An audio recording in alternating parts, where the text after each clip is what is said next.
আলাইহি ওয়াসাল্লামকে অনুসরণ করতে আমাদের সকলকে অর্ডার করে। আল্লাহ নিজে তোমাদেরকে ভালোবাসবেন, আমরা আল্লাহর ভালোবাসার পাত্র হতে চাই। এজন্যই প্রিয় নবীকে আমরা অনুসরণ করি এবং করতে। আমরা যদি রাসূলুল্লাহ সাল্লাল্লাহু আলাইহি ওয়াসাল্লামের জীবনের আংশিক অনুসরণ করতাম, তাহলে আমাদেরকেও তাদের মতো ফুলের মালাই দেয়া হতো। শুধু টুপি এবং দাড়ির সুন্নাহ পালন করলে সালাম পাওয়া যায়, কিন্তু জিহাদের সুন্নাহর কথা বললে জঙ্গির মামলা নিয়ে জেলখানায় যাওয়া লাগে। অথচ আমার রাসূল সাল্লাল্লাহু আলাইহি ওয়াসাল্লাম টুপি এবং দাড়ির সুন্নাহ যেমন পালন করেছেন, 27টি যুদ্ধে তিনি তলোয়ার হাতে নিয়ে যুদ্ধের মাঠে ঝাঁপিয়ে পড়ে বলেছেন, আনান নবিয়্যুল লা কাযিব, আনা ইবনু আব্দুল মুত্তালিব। প্রিয় নবী মুহাম্মদ সাল্লাল্লাহু আলাইহি ওয়াসাল্লাম যেহেতু আমাদের আদর্শ, এজন্য তাকে আমরা শুধু টুপি এবং দাড়িতে অনুসরণ করি না, তাকে মসজিদে ঢোকার সময় ডান পা দিয়ে শুধু অনুসরণ করি না, তাকে আমরা সংসদে বসে রাষ্ট্র পরিচালনার জায়গাতে অনুসরণ করতে চাই।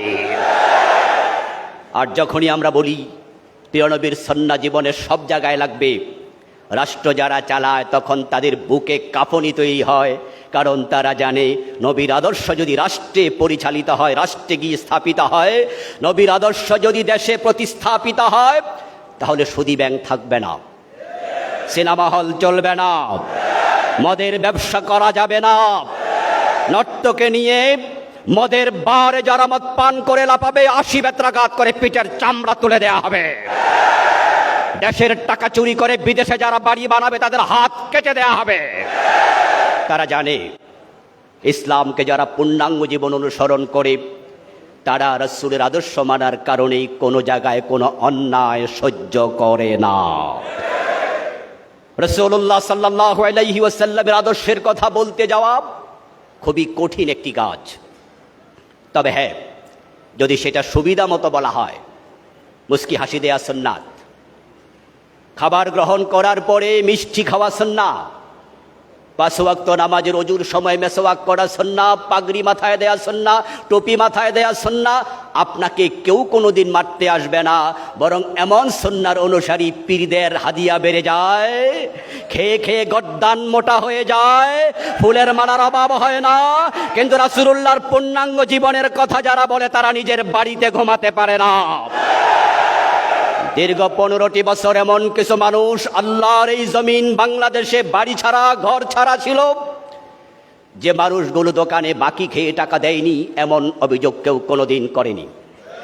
এমন কিছু আল্লাহর ভালো বান্দা ঘর ছাড়া ছিল, বাড়ি ছাড়া ছিল, মামলার আসামি হয়ে জেলে রাত দিন কাটিয়েছে। যেই মানুষগুলো কাউকে কষ্ট দিয়ে কথা বলে না, ফাঁকিবাজি করে না, মিথ্যা বলে না, সুদ খায় না, ঘুষ খায় না, একজন মানুষ হিসাবে সবাই বলে ভালো মানুষ, কিন্তু তারপরও সে জঙ্গির মামলায় আসামি, জেলখানার কয়েদি, ফাঁসির কষ্টে যেতে হয়, কারণ একটা নবী মুহাম্মদকে সব জায়গায় মানার কথা বলে বটে। রাসূলুল্লাহ সাল্লাল্লাহু আলাইহি ওয়াসাল্লামকে অনুসরণ করা আমাদের জন্য যেহেতু ফরজ, এই অনুসরণ করার ক্ষেত্রে আপনি প্রবৃত্তির অনুসারী হয়ে অনুসরণ করবেন সে অধিকার আপনার নাই। এই জন্য আল্লাহ তাআলা আমাদেরকে বলেছেন, উদখুলু ফিস সিলমি কাফা, তোমরা ইসলামে প্রবেশ যখন করেছো আংশিক নয়। ইসলামে কে প্রবেশ করবে কে করবে না এটা তার স্বাধীনতা, কিন্তু প্রবেশ করার পরে আংশিক করবে স্বাধীনতার নাই। কোরআন মাজিদ আল্লাহ তাআলা বলেন, ফামান শাআ ফালিউমিন ওয়া মান শাআ ফালিয়াকফুর, তোমাদের যাদের মনে চায় তারা ঈমান আনো, তোমার যদি মনে না চায় তুমি কুফরি করো। লা ইকরাহা ফিদ্দীন, তোমাকে জবরদস্তি করে মুমিন বানানো হবে না, ইসলামে জবরদস্তি নাই। প্রিয় নবী মুহাম্মদ সাল্লাল্লাহু আলাইহি ওয়াসাল্লামকে আল্লাহ বলেন, ফাযাক্কির ফাইন্নামা আনতা মুযাক্কির লাস্তা আলাইহিম বিমুসাইতির। হে নবী, আপনি নির্দেশনা দিন, নসিহা করুন, সত্যের কথা প্রচার করুন। বাল্লিগ মা উনজিলা ইলাইকা মির রাব্বিক, আপনার রবের পক্ষ থেকে যা এসেছে তা তাবলীগ করুন, কিন্তু আপনি জবরদস্তি করবেন না। লাস্তা আলাইহিম বিমুসাইতির, আপনাকে জোর করার জন্য আমি পাঠাই নাই, আপনি প্রচার করুন।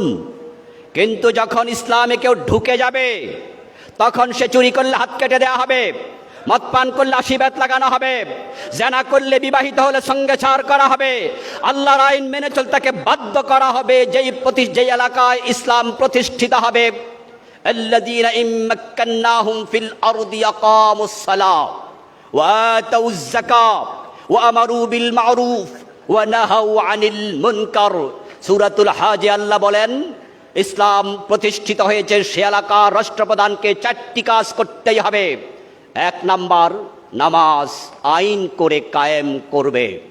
ইমাম আবু হানিফা, ইমাম শাফি, ইমাম মালিক, ইমাম আহমদ ইবনে হাম্বল রাহিমাহুমুল্লাহ, সাইর ইমাম ইত্তেফাক হয়ে ফতোয়া দিয়েছেন, যদি নামাজ ফরজ বালেগ ব্যক্তি নামাজ না পড়ে তাকে আইনের আওতায় আনতেই হবে, তাকে জেলে পুরে দিয়ে তারপরে নামাজ পড়তে অভ্যস্ত করতে হবে। ইমাম শাফি রাহিমাহুল্লাহ বলেছেন, জেলে দেওয়ার আগে বেত্রাঘাত করতে হবে, নামাজে অভ্যস্ত হওয়ার আগ পর্যন্ত জেল থেকে ছাড়া যাবে না। ইসলাম গ্রহণ করার পরে আপনি সুবিধাবাদী হওয়ার সুযোগ নেই। ওদখুলু ফিস সিলমি কাফা, ইসলামে আপনাকে পরিপূর্ণ ঢোকার জন্য আল্লাহ অর্ডার করেছেন। আপনাদের কাছে আমার প্রশ্ন, প্রিয় ভাইয়েরা, রাসূলুল্লাহ সাল্লাল্লাহু আলাইহি ওয়াসাল্লাম মদিনায় যখন ইসলামী রাষ্ট্র প্রতিষ্ঠিত করেছেন, উনার প্রতিষ্ঠিত ইসলামী রাষ্ট্রে ইসলাম কি আংশিক প্রতিষ্ঠিত ছিল না পূর্ণাঙ্গ? ইসলাম ধর্ম হিসাবে আংশিক না পূর্ণাঙ্গ? তাহলে বাংলাদেশে 53 বছর চলে গেল, এই দেশে চুরি করলে হাত কাটা হয় না, ডাকাতি করলে শুলে দেওয়া হয় না, জেনা করলে পাথর মারা হয় না, অবিবাহিত জেনাকারীকে 100 বেত্রাঘাত করা হয় না, মদ পান করলে 80 বেত দেওয়া হয় না। হযরত ওমর নিজের ছেলে আবু শাহমাকে পর্যন্ত রেহাই দেননি। প্রিয় নবী সাল্লাল্লাহু আলাইহি সাল্লাম বলেছেন, আমার মেয়ে ফাতেমা চুরি করলে আমি তার হাতটাও কেটে দেব। এই যদি রাসূলের ইসলাম হয়, তার 53 বছরের বাংলাদেশে অর্ধেক ইসলাম চলছে, এটা দেখে কোনো মুসলমান ঘুমাতে পারে না, নীরব থাকতে পারে না। ইসলাম পূর্ণাঙ্গ প্রতিষ্ঠিত হওয়ার আগ পর্যন্ত কাতিলুহুম হাত্তা লা তাকুনা ফিতনা ওয়া ইয়াকুনা দ্বীনু কুল্লুহু লিল্লাহ। আল্লাহ বলে, দিন পরিপূর্ণ আল্লাহর জন্য সাব্যস্ত হওয়ার আগে চুপ থাকতে পারবে না, প্রয়োজনে জিহাদের ময়দানে ঝাঁপিয়ে পড়তে হবে।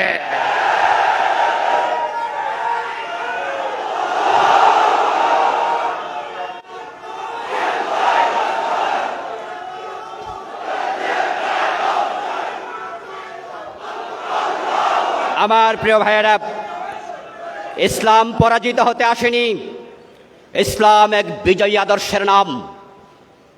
আজকের বাংলাদেশে ইসলাম কি বিজয়ী না পরাজিত? 53 বছর বাংলাদেশ চলছে কি আল্লাহর আইন দিয়ে না ধর্মনিরপেক্ষ মতবাদ দিয়ে? ধর্মনিরপেক্ষতা একটি কফরি মতবাদ, একটি কফরি মতবাদ, একটি কফরি মতবাদ। যারা ধর্মনিরপেক্ষতা বিশ্বাস রাখে, আল্লাহর কসম তারা বেঈমান, বেঈমান, বেঈমান।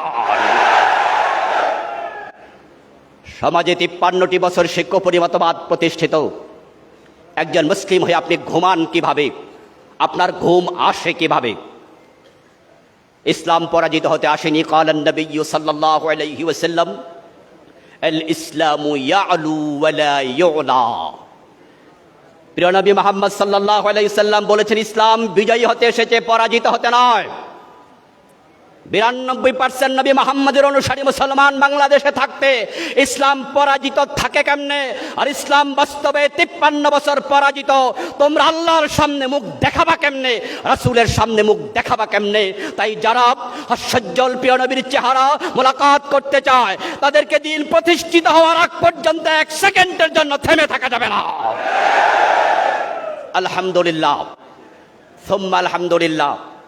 17টি বছর, প্রায় এক যুগের বেশি, 15 বছর, 16-17 বছর তারা বাংলাদেশ জামাত ইসলামীকে অফেন প্রোগ্রাম করতে দেয়নি। তারা আমাদের নেতাদেরকে বিনা দোষে ফাঁসির মঞ্চে নিয়েছে। আল্লামা সাইদি রাহমাহুল্লাহর মতো লোকটাকে 13টি বছর বিনা দোষে জেল খাটিয়েছে। শুধু জেল খাটায়নি, উনাকে পয়জনিং করে হত্যা করা হয়েছে। এটাই হচ্ছে অভিযোগ। এত জুলমের পরেও কি আমরা থেমে গেছি? এত অত্যাচারের পরও কি জামাত ইসলামী আদর্শ থেকে এক চুল পরিমাণ বিচ্যুত হয়েছে? আল্লাহর বক্তব্য দিন প্রতিষ্ঠিত হওয়ার পর্যন্ত লড়াই চালিয়ে যাও। তো আমাদের আদর্শ হলো আমাদের 100 জন নেতাকে ফাঁসি নয়, 1000 জনকে নয়, 1 লক্ষ নেতা কর্মী নয়, সবাইকে যদি ফাঁসি দেওয়া হয়, একজন থাকলে একজন মাথা উঁচু করে দাঁড়িয়ে থাকবে।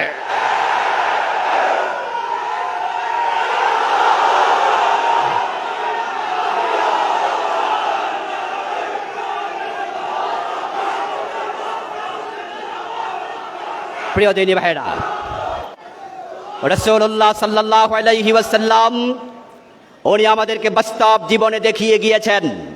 মদিনা নামক রাষ্ট্রে উনি কি শাসিত ছিলেন না শাসক ছিলেন? পরাজিত অবস্থায় ছিলেন না বিজয়ী ছিলেন?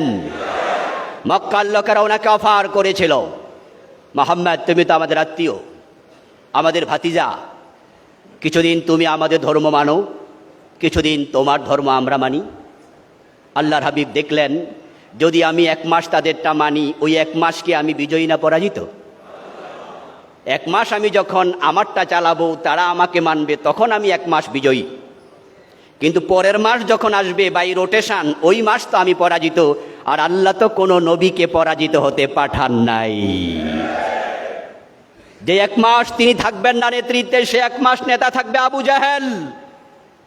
এজন্য প্রিয় নবীজি চুপ ছিলেন, কোনো জবাব দেননি। আল্লাহ তাআলা আরশে আজিম থেকে লৌহে মাহফুজ থেকে জবাব দিয়েছেন, লাকুম দীনুকুম, না তোমাদেরটা আমি মানি না, তোমাদের ধর্ম তোমরা মানতে থাকো, এর সাথে আমার কোনো সম্পর্ক, আমারটা আমার আলাদা। আল্লাহর হাবিবকে আল্লাহ নেতৃত্বের আসনে বসিয়েছেন, শুধু রাসূল মুহাম্মদকে নয়, অতীতের কোন নবীকে আল্লাহ তাআলা পরাজিত হতে পাঠাননি। কোন শাসকের অধীনে থেকে ইসলাম প্রচার করতে পাঠাননি। আল্লাহর বক্তব্য, জাআলনাহুম আইম্মাতান ইয়াহদুনা বিআমরিনা ওয়া আওহাইনা ইলাইহিম, আল্লাহ বলছেন আমি তাদের প্রতি ওহী নাজিল করেছি। ওয়া জাআলনাহুম আইম্মাহ, আমি আল্লাহ সব নেতাকে, সব নবীকে নেতা বানিয়েছি। আইম্মা শব্দটি ইমাম শব্দের বহুবচন। ইমাম শব্দের অর্থ কি? আল্লাহ বলছেন ওয়া জাআলনাহুম আইম্মাহ, আমি নবীদেরকে নেতা বানিয়েছি। এজন্য প্রিয় নবীজি বলেছেন, শোনো, মদিনার আমি একাই প্রেসিডেন্ট নই, আমি একাই সমাজের নেতৃত্ব দিচ্ছি না। কানাত বানু ইসরাইল তাসুসুহুমুল আম্বিয়া, সহিহ বুখারীর হাদিসটি ভূমিকাতে আমি পড়েছিলাম। প্রিয় নবী সাল্লাল্লাহু আলাইহি সাল্লাম বলেন, বানি ইসরাইলে যত নবী ছিল, ওই নবীরা প্রত্যেকে ছিল সিয়াসাতওয়ালা, তাসুসুহুমুল আম্বিয়া। সুসু শব্দের অর্থ হচ্ছে নেতৃত্ব দেয়া। এখান থেকে সিয়াসত, সিয়াসত শব্দের অর্থ রাজনীতি। নবীরা প্রত্যেকে ছিলেন রাজনীতিবিদ। সহিহ বুখারীর হাদিস।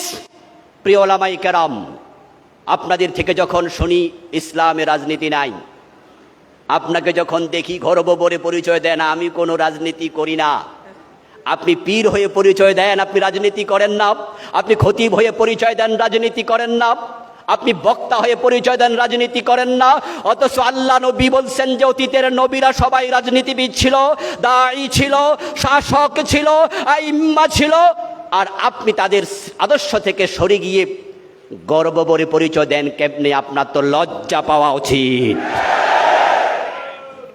আপনি সুবিধাবাদী, কারণ আপনি জানেন যে আপনি কোনো রাজনীতি করেন না, এটা বললে সব দলের লোক হাদিয়া দেবে।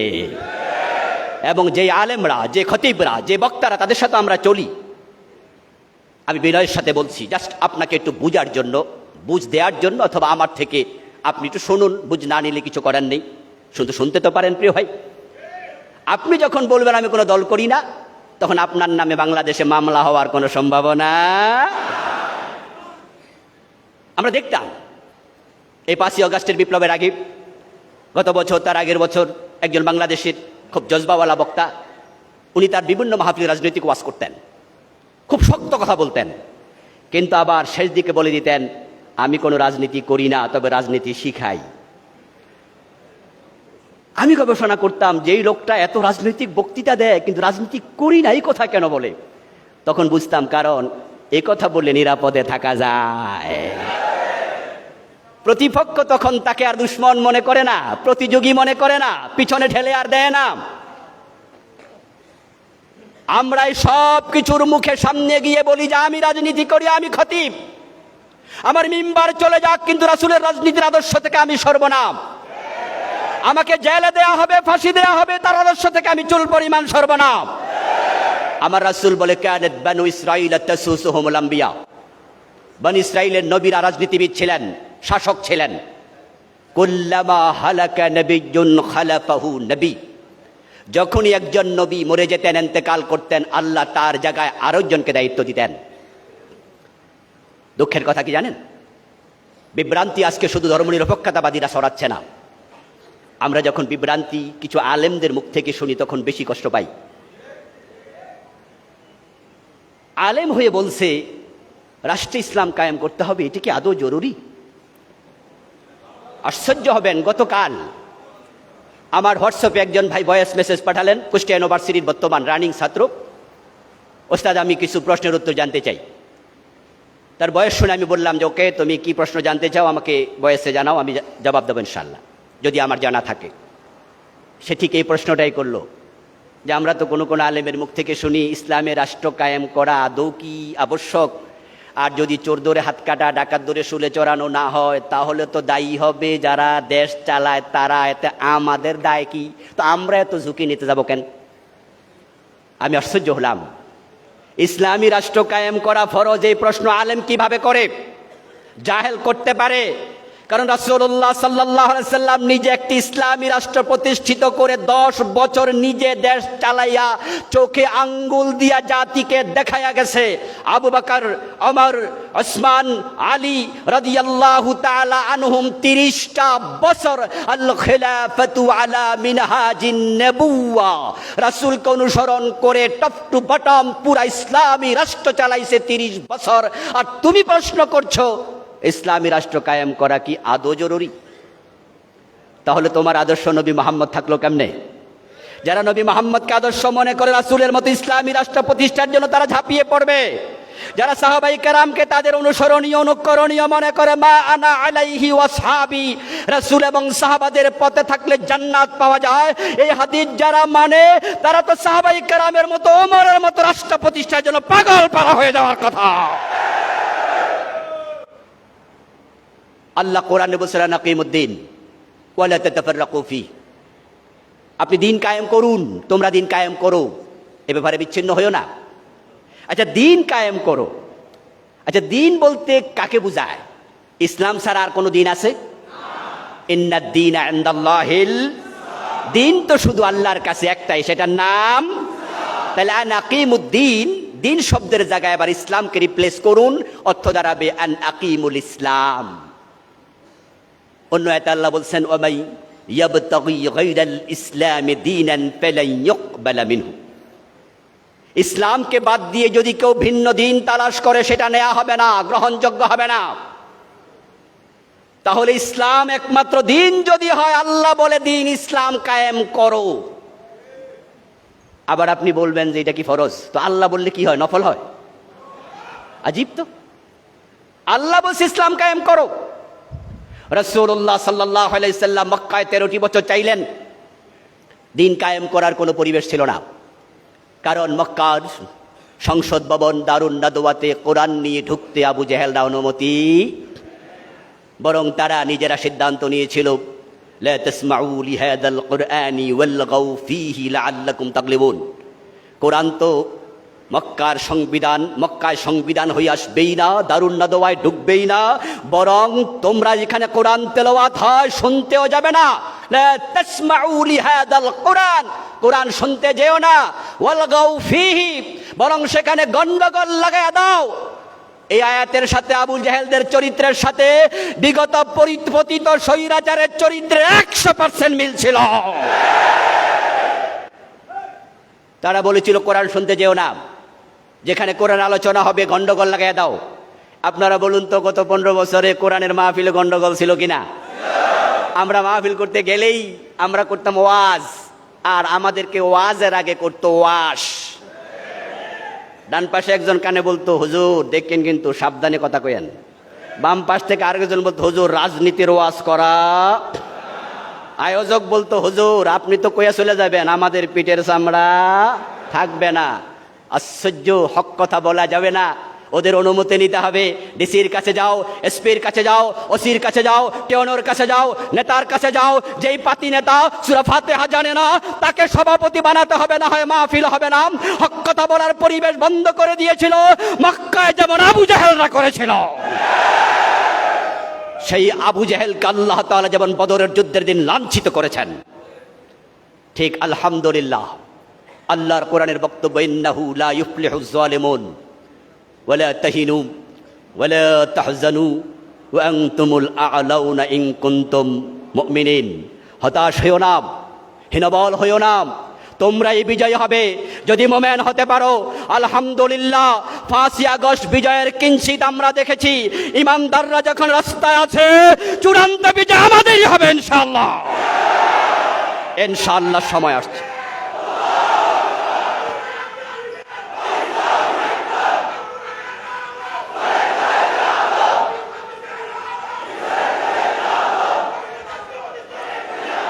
আমার প্রিয় ভাইয়েরা, যে সুযোগ আল্লাহ করে দিয়েছেন, আল্লাহর দেয়া সুযোগ কাজে লাগানো দরকার আছে না নাই? আমরা আমাদের আজকের প্রধান বক্তা আব্দুল্লাহ মোহাম্মদ তাহের ভাইয়ের নির্দেশনাগুলো শুনে মাঠে ময়দানে ঝাঁপিয়ে পড়ব, আল্লাহর দেয়া সুযোগকে কাজে লাগাবো।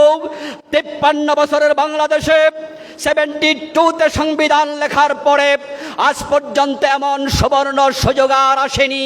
কোন সরকার পূর্ণাঙ্গ সংবিধান পরিবর্তন করবে চিন্তা মাথায় আনতে পারেনি, সুযোগও ছিল না। কিন্তু আল্লাহ এমন সুযোগ দিয়েছেন, যদি বর্তমান অন্তর্বর্তীকালীন সরকার চায় আর আমরা সরকারকে বাধ্য করতে পারি, পুরা সংবিধান পরিবর্তনের সুযোগ এসে যাবে।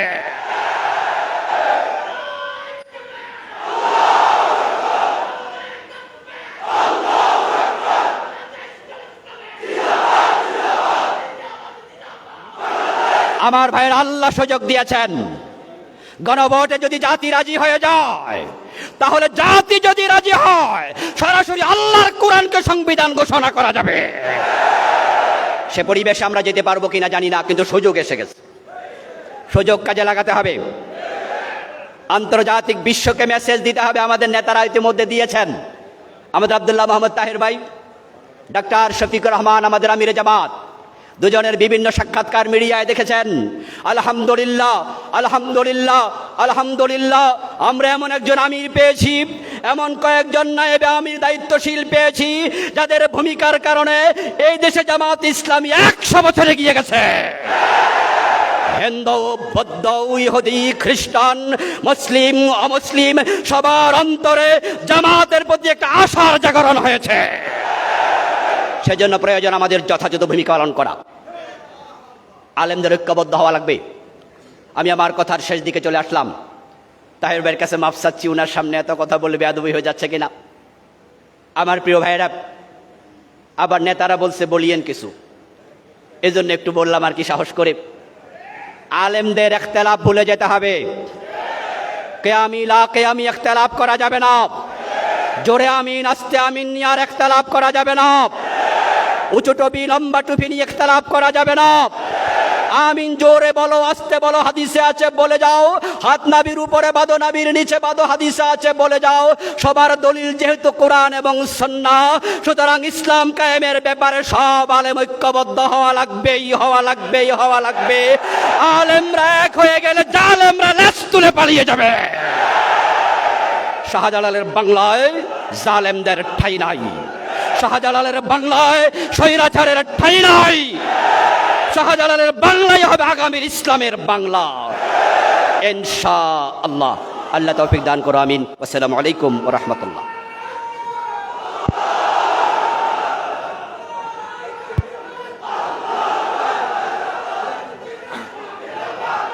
আলহামদুলিল্লাহ, আমরা মহান আল্লাহ শুকরিয়া আদায় করছি।